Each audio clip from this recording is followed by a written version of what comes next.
The hardware rejected any cartridge without a Sega trademark. A company called Accolade, I don't know if I pronounced it right, copied a small amount of code so that their games would work in Sega machines.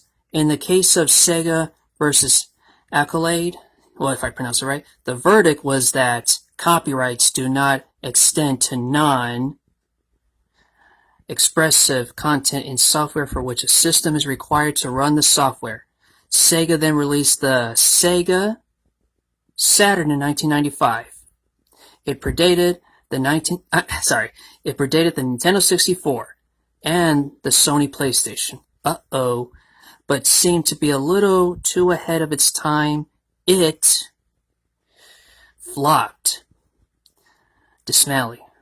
Oh man, mostly due to its top shelf price and the lack of a name. Lack of a name? Oh well. Game to be played on the system. Oh, I get it.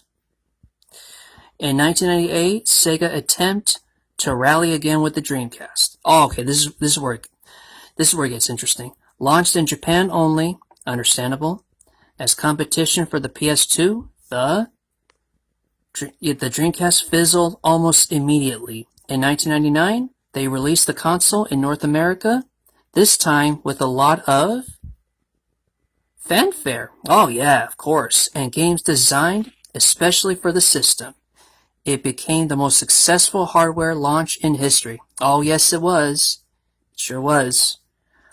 With 500,000 units sold in just 7 days. Wow. Then the PlayStation 2 launched and the Dreamcast look, a major nosedive. Oh no, here we go. Even its series of award-winning, groundbreaking games couldn't save it. Oh, that's right, yeah, Shenmue was one of them too. In 1999, Akawa, the president of Sega, announced that the company would be shifting its focus from hardware to software in the future. The story caused seismic rumbles throughout the gaming industry and was initially denied by various higher-ups at Sega. Eventually, Sega published that they were indeed shifting to software